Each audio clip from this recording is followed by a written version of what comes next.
Hi, this is Marc, creator and executive producer of Desperate Housewives. And I'm here with Delany, playing the part of Catherine Mayfair on my show. And we are going to answer the fan questions submitted to abc.com. Marc? Oh dear. God, this show is killing me. I heard Marc wanted to have you on the show from the beginning. Were you supposed to be a regular series member from the get-go? Maybe you should answer that. Tell them how you broke my heart. Oh, I did. I auditioned for Marc for the role of Bree Vandekamp, and I just wasn't ready to do a series, so I said no. How many times did I call you? Well, that's legend. 3 times. I called her 3 times. We offered her 3 times. And this was the interesting thing about this, and I don't know if you ever heard this from my perspective. We were going to meet Dana Delany. During the audition process, I had a lot of well-known actresses coming in, and I was really excited. But I just thought you were coming in to meet us. Mm-hmm. You know, because some actors who have won many Emmys and are very big stars, they don't audition for you, but they'll come in and meet you. And you came in dressed like Bree, I must say, and you said, well, I'm ready. I'm here to read. I'm going to read for you. And we were really stunned. And then she read it fantastically. And I'd been having a problem with the part of Bree, so I got so excited. And then when we offered you the part and you turned it down, I went, well, is she just screwing with our minds? She didn't have to audition, but she did. So what kind of sicko is this Dana Delany chick? So that was... She's perfect for the part. Yeah, so she came and made me want her, and now she's turning it down. No, I'm going to get her. And so that started like a years-long quest of me obsessing over Dana Delany. So I finally got her. Let's say that in an upcoming script, you have to have an affair with a resident of Wisteria Lane. Who would it be? Bree.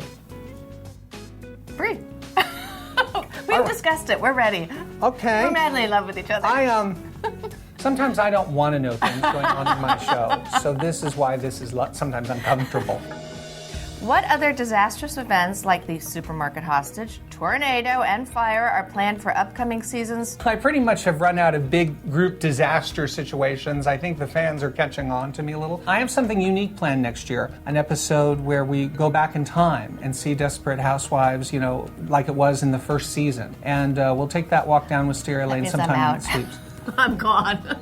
Well, unless we go back even earlier to when Catherine was still there. That's true, we could do that. Yeah. If you could be any other character on the show, who would it be? I like Edie. I like her clothes. I'd like to wear some of those hooker shoes. I think that would be really fun. You know? Or at least have an excuse to wear them. Yeah, I'd like to wear the hooker shoes. As opposed to in real life where it's really just shocking to all of us. What are the hardest emotions to shoot? Fights, crying scenes, disasters, etc. The hardest emotion to get actors to do properly is rage. Because some actors, they get a little too actory. Oh!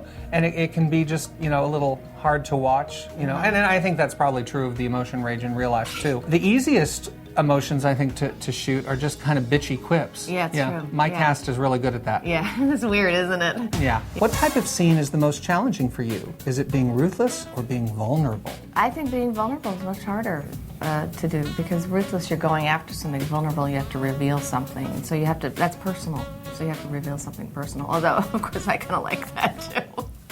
You're a little bit of an exhibitionist, a little bit of an emotional exhibitionist, yes. All the good actors are. How do you come up with the names for each of the characters? This is a good question. No one's ever asked me this before. For Susan, I wanted just something all-American. It just seemed to me very, very ultra, you know, neighborhood girl next door. Bree was actually named because of a character that I had on my first TV show I ever created with my ex-writing partner, The 5 Mrs. Buchanans. And Charlotte Ross played the character of Bree. And when I was writing the part of Bree, I thought, Charlotte would be so good on this. And I think she was still on NYPD Blue at the time, and that's why I couldn't have her come and audition for it. But I wrote the part with her in mind, so I just named the character Bree. And Gabrielle, I wanted something sexy and romantic and ethnic, so I played with various names. And there had been a character named Gabrielle on One Life to Live, which I used to be a huge fan of.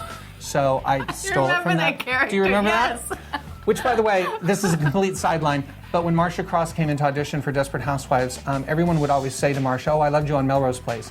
And I knew her from One Life to Live, and I was like, oh my God, I'm such a fan, I loved you on One Life to Live. And she was so not used to hearing it, it ruined her first audition completely. That's funny. The name Lynette, this is the most interesting story, and I don't think I've ever told this in public before. Years ago, I was Dixie Carter's personal assistant. And going through files and boxes one day, I came across the original pilot of Designing Women. And Annie Potts' character, which the fans will know as Mary Jo Shively, was originally named Lynette. And I always thought, what a great name for a female ensemble character. And so when I was doing the pilot, I just thought of that and named that. So a big thank you to Linda Bloodworth Thomason for naming Felicity's character. Did you ever tell her that? No. Interesting. There you go. Trivia. Who do you think has the best wardrobe of all the lady cast members? Bree has great outfits because she's a successful businesswoman. Yeah, the more money the character makes, the more fun my actresses have. Yeah, so I'd say right now it's between Bree and Edie just because she gets to wear the hooker clothes.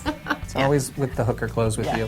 What was it about Dana Delaney's audition that made you feel she truly nailed the role? This is actually a very easy question to answer. Dana was funny in the subtlest of ways, which is exactly how I saw the character. So many women were coming in and doing just this very overt kind of prim and proper thing. And Dana exhibited the same kind of passive-aggressive attitude I find in my mother. Yes, which I understand completely with my mother. Thank you so much. This was Marc Cherry. Dana Delaney. Here answering your questions. Happy to do it for abc.com. See our next all-new Desperate Housewives on March 8th, 9 o'clock, 8 o'clock Central.